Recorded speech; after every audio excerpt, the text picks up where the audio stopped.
The conjuring फिल्मों की series ने डिमोनोलॉजिस्ट एड और लॉरेन मामले के कई मामलों को फिल्मों के जरिए दिखाया है और इसकी आने वाली तीसरी किस्त भी एक कुख्यात घटना पर आधारित है। I think I hurt someone. The conjuring 3 ने अपना नाम 1981 में एक अदालती मामले के दौरान इस्तेमाल किए गए रियल लाइफ डिफेंस की एक पंक्ति the Devil Made Me Do it से इंस्पायर्ड है।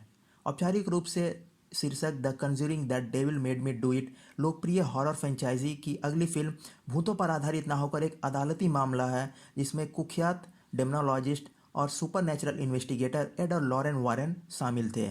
Clap. द वॉरेन्स पूरी कंज्यूरिंग फ्रेंचाइजी का केंद्र बिंदु हैं क्योंकि प्रत्येक फिल्म उनकी ही एक केस फाइल से ली गई है।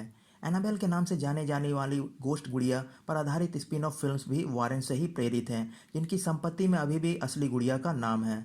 जबकि एनाबेल की अपनी ही एक ट्रिलॉजी है जिनमें से सभी ने गंभीर रूप से उतार चढ़ाव देखे हैं।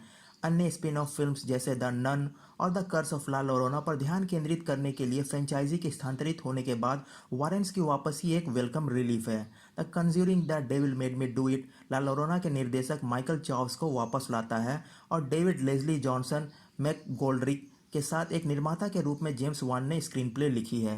रिटर्निंग कास्ट में पैट्रिक विल्सन और वेरा फर्मिगा एड और लॉरेन वारेन के रूप में अपनी भूमिकाओं को दोहरा रहे हैं। चलिए यहाँ जानते हैं उन घटनाओं के बारे में जो द कंज्यूरिंग 3 को प्रेरित करती है।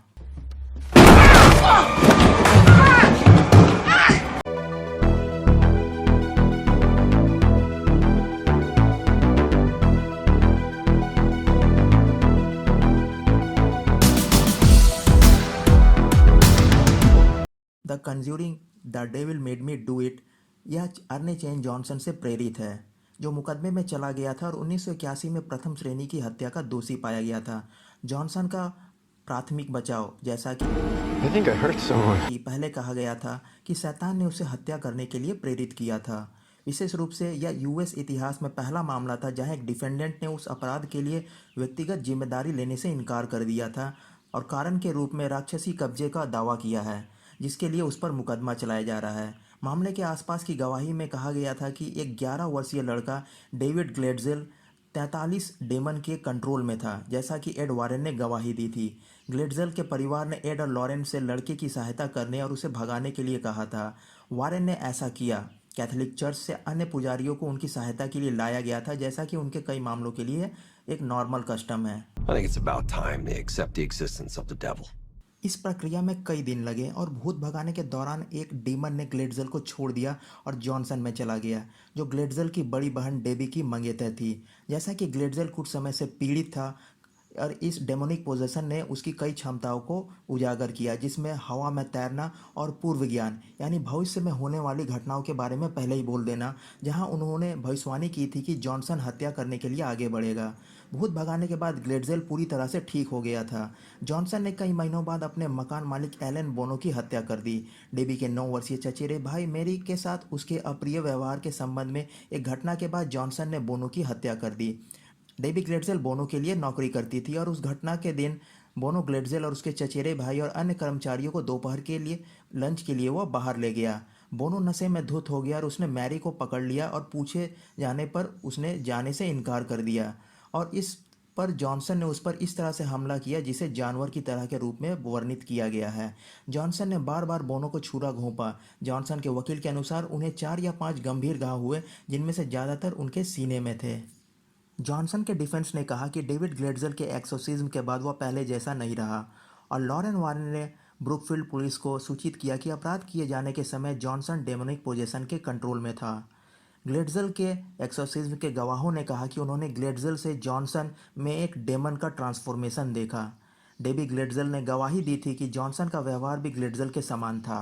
एड वारेन ने कहा कि जॉनसन ने घातक गलती की और एक्सोर्सिज्म के दौरान उसने कहा मुझे ले लो और मेरे छोटे दोस्त को अकेला छोड़ दो। जॉनसन को इसे जुर्म का दोषी ठहराया गया था और उनकी 10 से 20 साल की सज़ा में से 5 साल की ही सेवा की गई थी। उनकी रिहाई के बाद जॉनसन और डेबी ग्लेडजेल ने शादी कर ली।